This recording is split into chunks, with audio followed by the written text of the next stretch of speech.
পশ্চিমবঙ্গের বিভিন্ন জেলায় বিশেষ করে আসানসোল সহ একাধিক তৃণমূল নেতা ও কর্মীদের উপর হামলায় দড়ি বেঁধে প্রকাশ্যে ঘোরানো এবং দুর্ব্যবহারের অভিযোগে আইনজীবী অভিষেক রুই দাস আসানসোল দুর্গাপুর পুলিশ কমিশনারের দপ্তরে লিখিত অভিযোগ করেন। তিনি পুলিশ প্রশাসনের কাছে আবেদন জানিয়েছেন অবিলম্বে এই ধরনের ঘটনার উপর রাশ টানা হোক এবং ভবিষ্যতে এই ঘটনা যাতে না ঘটে তার ব্যবস্থা নেওয়া হোক। অভিষেক রুই দাস জানিয়েছেন অভিযুক্তের বিরুদ্ধে ব্যবস্থা নেওয়ার অধিকার শুধুমাত্র পুলিশ ও আদালতের রয়েছে, তাই প্রকাশ্যে মারধরের ঘটনা হওয়া উচিত নয়। কি বলেছেন তিনি শুনব। আমি ডিসি স্যারের কাছে গেছিলাম, ডিসি স্যারের কাছে ওনার অ্যাপয়েন্টমেন্ট ছিল আজকে আমার। আমি ওনাকে জানিয়ে এসেছি যে বিগত কয়েকদিন যাবৎ রাজ্যের বিভিন্ন প্রান্তে যেভাবে আসামিদেরকে কোমরে দড়ি বেঁধে খালি পায়ে অর্ধনগ্নভাবে ঘোরানো হচ্ছে, ঠিক একই কায়দায় আমাদের এই জেলার বিভিন্ন থানাতে, সে বারাবণী বলুন, রানীগঞ্জ বলুন বা সালানপুর বলুন, বিভিন্ন থানাতে কিছু আধিকারিকদের মদতে এগুলো হচ্ছে রিকনস্ট্রাকশনের নাম করে। ওনাকে আমি লিখিত অভিযোগ জানিয়ে এসেছি যাদের নেতৃত্বে এগুলো হচ্ছে। যেমন রানীগঞ্জের একটা ঘটনা আপনার সামনে তুলে ধরি।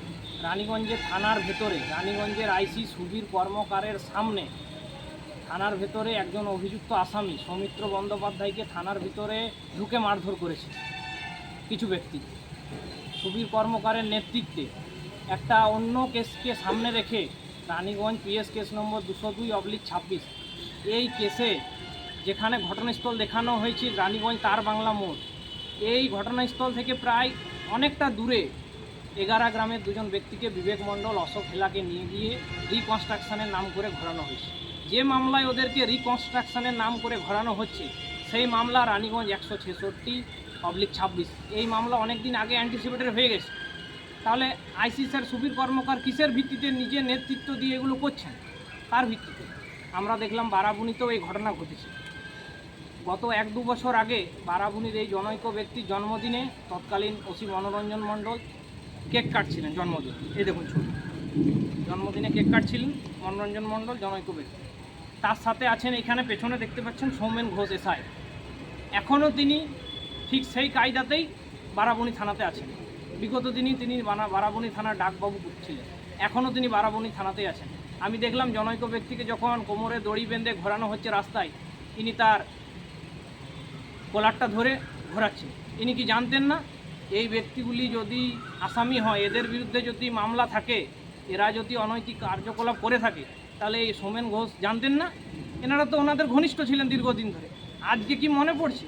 তার মানে পুলিশের এক শ্রেণীর কিছু আধিকারিক, সেটা আইসি হোক বা ওসি হোক বা হোক, তারা বর্তমান শাসক দলের কাছে নিজেদের নাম্বার বাড়াতে চাইছে।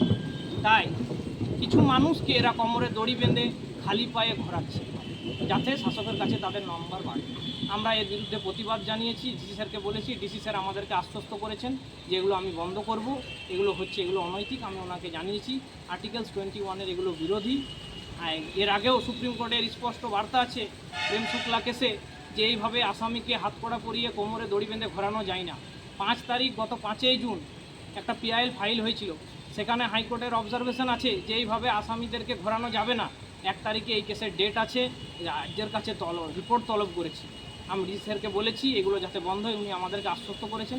ডিসি স্যারের সাথে সাথে আমি রাজ্যপালকেও এই চিঠি করেছি, তার সাথে সাথে আমি আইজি বর্ধমান রেঞ্জকেও করেছি, তার সাথে সাথে আমি আইজিপি ল অ্যান্ড অর্ডারকে করেছি, ডিজিপি ওয়েস্ট বেঙ্গলকে করেছি, হোম সেক্রেটারিকে করেছি, ন্যাশনাল হিউম্যান রাইটস কমিশনকে করেছি, ওয়েস্ট বেঙ্গলের হিউম্যান রাইটস কমিশনকে করেছি, তার সাথে আমাদের চিফ সেক্রেটারিকেও করেছি। যদি না হয় আমি ব্যক্তিগতভাবে এই পুলিশ আধিকারিকদের বিরুদ্ধে আমি জনস্বার্থ মামলা করব। আপনার নামটা? আমার নাম অভিষেক রুই দাস। আমি আসানসোল কোর্টের একজন আইনজীবী এবং দায়িত্বশীল একজন সচেতন নাগরিক।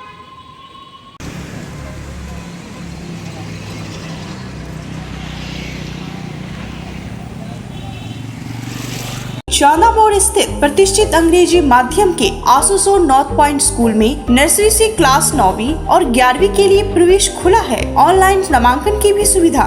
स्कूल में सारी आधुनिक सुविधाएं उपलब्ध हैं। Air condition computer lab, air condition auditorium, swimming pool, पूरे स्कूल कैंपस में सीसीटीवी निगरानी, स्कूल ट्रांसपोर्ट की भी सुविधा। संपर्क करें आसुसो नॉर्थ पॉइंट स्कूल में। সিন্স 1999 দীর্ঘ 25 বছর ধরে অভিনব গিনি হাউস মানুষের সাথে, মানুষের পাশে। অভিনব গিনি হাউসে রয়েছে সোনা, রূপো ও হীরের আধুনিক ডিজাইনের হালকা ও ভারী গহনার বিপুল সম্ভার। আপনার বাজেটের মধ্যেই অভিনব গিনি হাউস আপনাকে দেবে এক উষ্ণ পরিষেবা। বিবাহ, অন্নপ্রাশন থেকে শুরু করে যে কোনো মাঙ্গলিক অনুষ্ঠান এবং উৎসবের আগিনায় আপনার সেরা পছন্দ অভিনব গিনি হাউস। অভিনব গিনি হাউসে আপনি পাবেন gold to gold full return, 20% discount on making charges, certified gem stone, hallmark silver ornaments, diamond ornaments এবং আরও অন্যান্য পরিষেবা। সুতরাং আর দেরি কেন? আপনার পছন্দের জিনিসটি বেছে নিতে আজই চলে আসুন অভিনব গিনি হাউস, বিসাইড বাজার Kolkata, GT road, Asansol. Phone number 9641225883, এছাড়া 034123119220।